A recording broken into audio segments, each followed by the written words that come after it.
Hakuna mahali Mungu atakubariki bila kuachilia ulinzi. Ni hatari sana kubarikiwa afu siwe na ulinzi.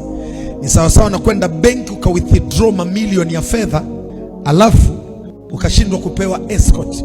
Kuna kiwango fulani cha fedha ukitoa benki ni lazima upewe escort ya polisi.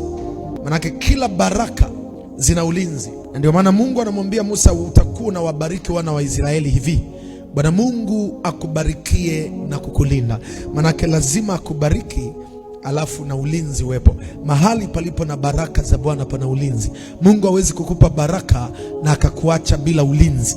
Mungu anapokupa baraka anakuhakikishia na ulinzi unakuwepo. Uwe na uhakika, kama ni mume umepewa na Mungu, Mungu ataweka ulinzi. Kama ni mke umepewa na Mungu, Mungu ataweka ulinzi kwa huyo mke. Kwa nini? Kwa sababu palipo na cha Mungu pana ulinzi nyuma yake. Na ndio maana tunamwona hata Ibrahimu, mke wake alilindwa na Bwana. Ibrahimu aliposhindwa kumlinda mke wake kwa akili yake, mke wake aliweza kulindwa na Bwana, mpaka hata wafalme walipotaka kulala naye walishindwa. Mungu akawaonya. Kila kitu cha Mungu kina ulinzi. Kaa nyumbani mwa Bwana, waone malaika wa Bwana wakiwa wanakuwekea ulinzi. Bwana Yesu asifiwe.